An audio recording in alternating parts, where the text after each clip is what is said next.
Before the video starts, I'd like to hope everybody had a Merry Christmas and a even better New Year. And speaking about the New Year, by the end of 2022, this is a very ambitious, overly ambitious goal. That's probably not going to happen, but if we hit, 500 subs on the channel, then I'll relicate my bodhi rook. So if you guys would love to see my suffering, or just support the channel, consider subscribing. So, thank you. Let's get the video started.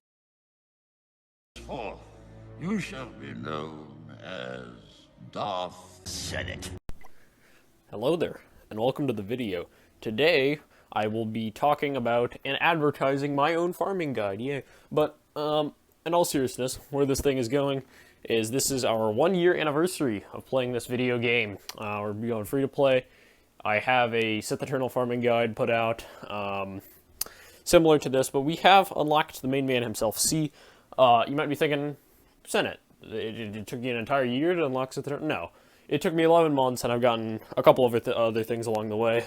But the Sith Eternal guide, obviously, the focus is getting Sith Eternal. That's the foundation. You can build off of that, and we have built off of that quite a bit. But all the guide really tells you to do is it gives character rankings like upgrade order, strength and weaknesses, how to distribute teams, and obviously where you find the characters, but everybody knows where you find the characters. So, let's see what we got here. Alright, so sorting by power, this is, the first year of playing. I might put one out for the second year or something. But here we have Sith Eternal, Darth Vader, obviously everybody in the sea farm, and then we have General Grievous. Because why not General Grievous? General Grievous is our main fleet, Malevolence. We have a 5-star Malevolence, thanks to the Galactic Chase. That's nice. Very generous. However, the Negotiator Galactic Chase was not that generous because I think I spent more crystals on the Malevolence than the Negotiator Galactic Chase, and I got 30 Negotiator shards and 100 Malevolence shards. So that's basically how CG goes with RNG. But Negotiator is the better ship, which is unfortunate. But this was basically a conservative GP build, and my first fleet was Geo Fleet, which should be everyone's first fleet, my opinion. We've got, You've got our basic Sith Eternal farm. We've got Commander Luke. We've got a Bosk running. You've got Django fed up. He can probably do some solos on weaker teams, but I'm not too confident because I'm not too great at the game. We've also got Brood Alpha, Jedi Knight Revan, Darth Treya for the Geo counter. I don't see people using this at all for only for Sith Eternal rushers. But just a sleeper counter for Geonosians, if they're gear 10, gear 11, you can throw a Darth Treya Zeta lead, and you can also throw just her and Sith Marauder, and they can probably wipe out the entire team. But for those who know, Sith Marauder's unique hard counters Geonosians. He gains 20% turn meter whenever they take a turn. So whenever one Geo takes a turn, they'll call everybody to assist. Sith Marauder will gain, I believe, 100% turn meter, because obviously there's 5 assisting, 1 uses the ability. It decreases for each one you kill, so you want to strategically place the lightsaber throws on Alpha to reduce his max health. And I think you should have a pretty easy time if they're around gear 10, gear 11, if you have a Relic Marauder and the Darth Treya lead. It's a pretty cheap, low-budget counter, and it should net you some pretty good banners. Treya might die to, a Spy-Late or something, and Marauder cannot gain protection back. So you might get sniped a couple of banners, but the undersize should help you out there, and you should get a strong banner win without using much resources. We also have some bait teams. Somebody would say, cheese teams. Yeah, they're kind of like cheese teams, but we have Anakin and Padme, where Anakin will trigger his bonus turns when somebody really low drops. I believe we have a gear 6 R2-D2 somewhere around here. Yeah, there it is, gear 6 R2-D2. He's supposed to drop below 50%.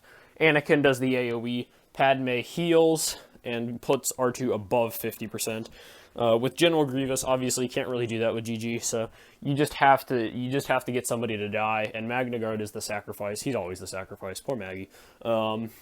But yes, Magna Guard will stealth everybody, then he'll die, then Grievous will do the big hit, or the big AoE. And That's pretty much all. We got new Gunray rolling. We're trying to get Dark Trooper up. We're also trying to go for Darth Revan and Malak later down the line. Executor is a peripheral goal. Enfys Nest is there. She's just there. I'll consider her relic once I get the stars up, but that'll be a little bit. I'm working on set, not the stars though, because I'm getting Canderous from Cantina, and we are almost at Sith Eternal Ultimate. We just need 3 more attempted runs, which I believe we've got a pretty much 100% success rate.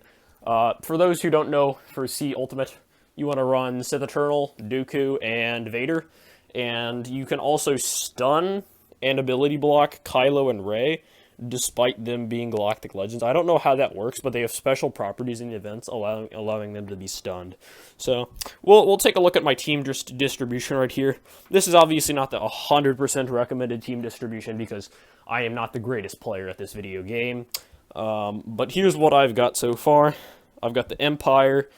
Mara Jade, pretty weak, but Mara Jade does not need to be too strong. She just needs to run a turn meter train. Thrawn is there to swap TM to Mara Jade. Tarkin and Vader are just along for the ride. If you have not upgraded Mara Jade, even if you're not on the Sith Eternal farm, you should. And this, at level 4 right here, shock all enemies. That is crucial.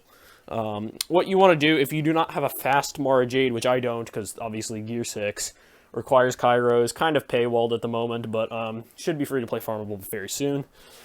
We've got Thrawn pretty fast, not as fast as he once was, because Sith Eternal mods. Yeah, I shipped some mods from Thrawn to Sith Eternal. So he'll go out first, swap turns to Mara Jade. Mara Jade will drop Tenacity down, and get a bonus turn because of Palpatine's leadership, inflicting all those debuffs. Then throw out the grenade, get shock on everyone. Palpatine will move, and he shocks, he stuns everybody who is shocked with his AoE. I don't know if everybody knows that, but right here. If they're stunned, if they're shocked, then they lose shock, but get stunned. That's a better trade, typically. Or you could just do basic if they have low turn meter, because Palpatine gains 15% turn meter for each shocked enemy, which, in a typical team, that's still probably a lot of turn meter. That's around 75% turn meter for, for each time you use basic. And if your Palpatine is, blazing fast, then you can, take 5 or 6 turns before the enemy team can even go.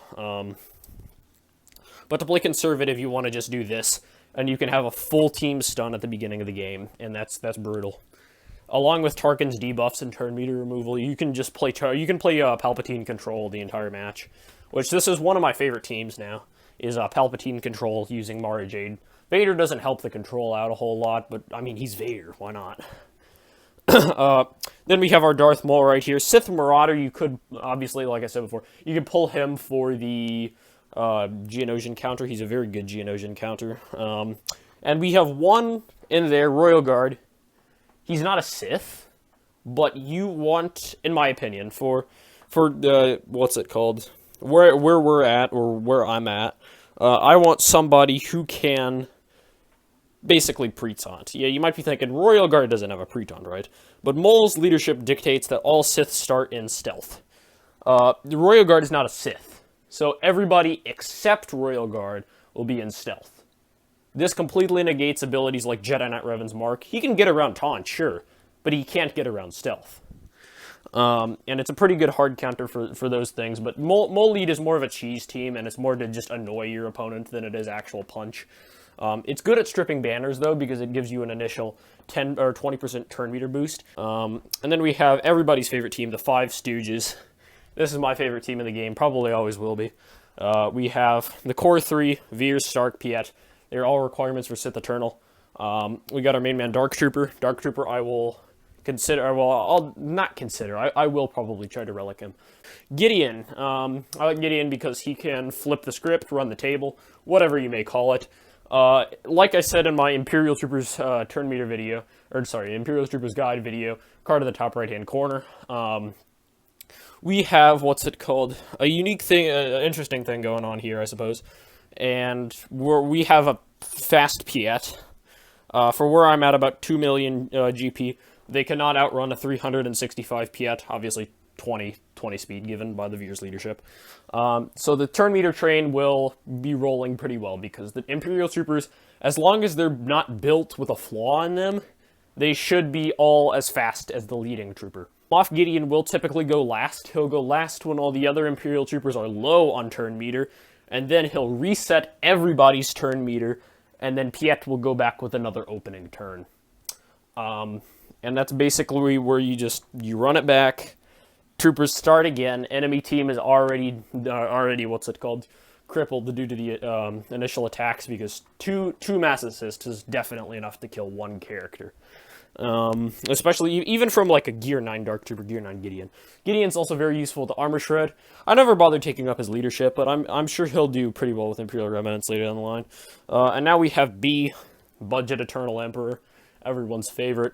We've also got we have no ultimate on him, so he's not going to be as valuable as you might think, but people think that C is more valuable without ult than he actually is. And that's a great weapon in Grand Arena, because it's a bluff card. But eventually the bluff card will be turned into a power card in a couple of Grand Arenas. Because we are 3 ultimate materials away from the Ultimate C, and the Ultimate C will be great because he's the one true Emperor, man. Geonosians. I know what you might be thinking. Senate. Your Brood Alpha has the durability of a Slim Jim. What is he going to do against any kind of hard hits? He'll probably die. Occasionally, I will throw Han Solo in the Geos team, and if somebody gets bamboozled, I've gotten a few people in the past, but it is such a stupid team, and it should never get a hold. But occasionally, people just throw in a Solo Vader without thinking. Han shoots first, and then Brood Alpha ability, or what's it called? Poggle locks them in ability block for the duration of the match. You guys have to believe me when I'm saying this. It works sometimes, only against like really stupid opponents, though. I've gotten a few people with it. And then we have our friend Revan here. Revan, he's alright. He's low gear, though. Yoda's pretty cheap to gear, so I'm thinking about getting him up. This is obviously extracurricular.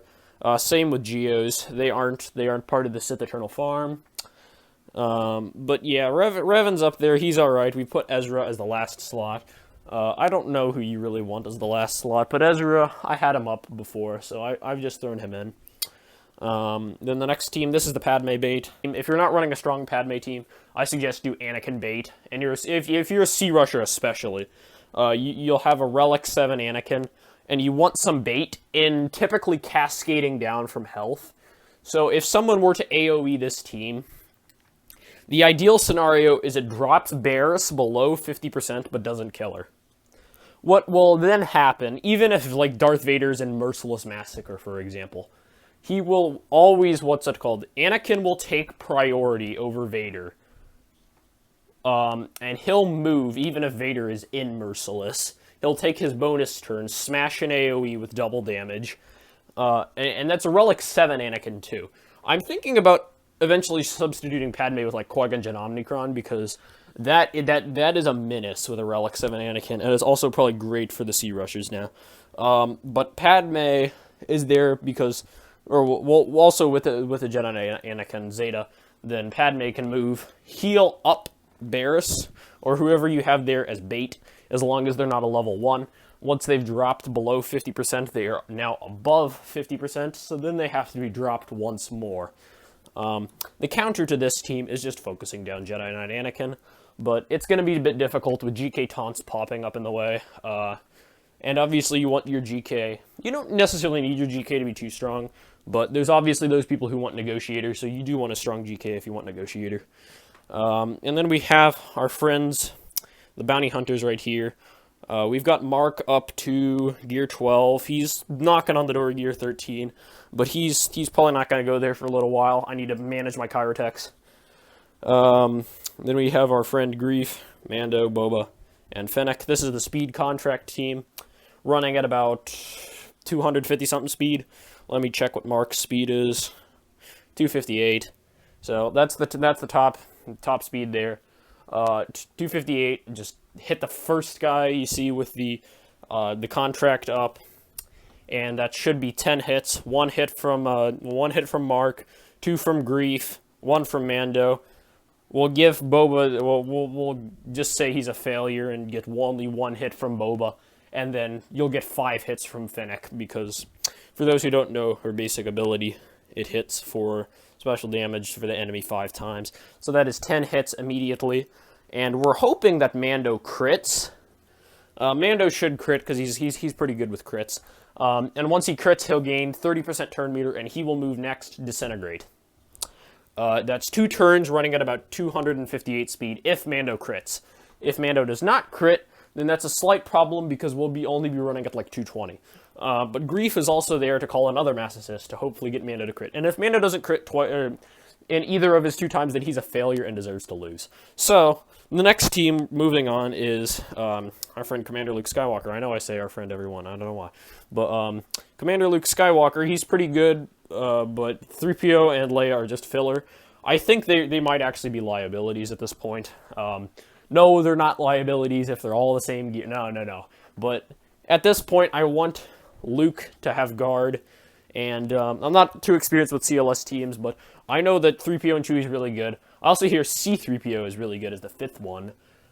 You can also put other characters like Old Ben or something, but I don't want to mess with guard too much, and I want my CLS to have guard. So if you have a very powerful CLS and a weak surrounding cast, then you might just want to do a 3-man with CLS, Han, and Chewbacca.